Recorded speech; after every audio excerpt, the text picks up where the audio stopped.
Hey everybody, and welcome to another 3-minute clip on how to be highly skilled and deeply formed. I'd like to take a few moments today just shedding some light on the power of a life-giving atmosphere. And I guess it needs a little bit of definition because a life-giving atmosphere has a couple of really significant benefits. And one of the things it does is it facilitates growth, it facilitates creativity, it incubates leadership, and more than that, it encourages participation and engagement and positivity. And everybody who's involved with a life-giving atmosphere wants to give their best. And it goes without saying, obviously we all know this, that the earth has an atmosphere, and the atmosphere sustains life. When the atmosphere is bad, so too are the circumstances of all living creatures. So bottom line is, atmosphere makes a difference to life. And this is true for our churches, but not just in our services or in our meetings, but in every facet of life. It's important in our families, in our relationships, in business. All of these things tie together because a life-giving atmosphere not only breeds life, but it creates new life and it sustains good things.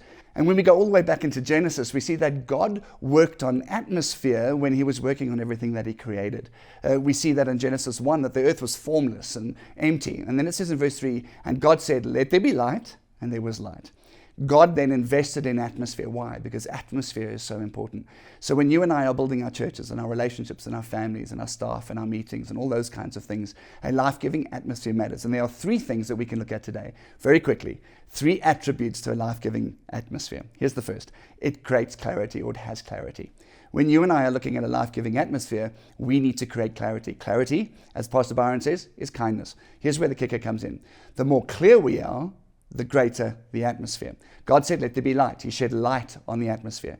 When you and I have light in our meetings, when we have clarity in our meetings, when we have clarity of expectation and clarity of vision, and we're ultra clear in our communication, we create a life-giving atmosphere. That life-giving atmosphere breeds leadership, it breeds good things, it sustains good life. The second thing is that a life-giving atmosphere is tangibly positive.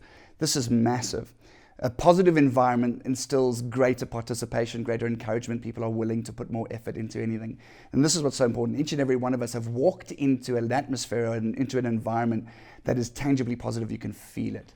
When there is positivity, when there is a positive atmosphere, people are engaged more. There is a room for possibilities. There's room for excellence. There's room for hope.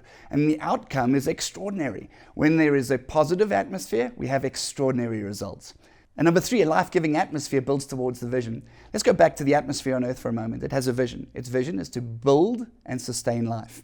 Everything that we build and everything that we create needs to have an atmosphere that builds and sustains life as well.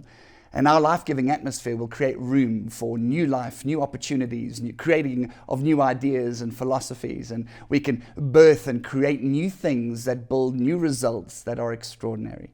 So can I encourage you today to build a life-giving atmosphere in everything that we create, one that has clarity, one that is tangibly positive, and one that builds towards the vision. When you and I build towards the vision, extraordinary outcomes prevail. Hopefully that's helpful. Chat next time.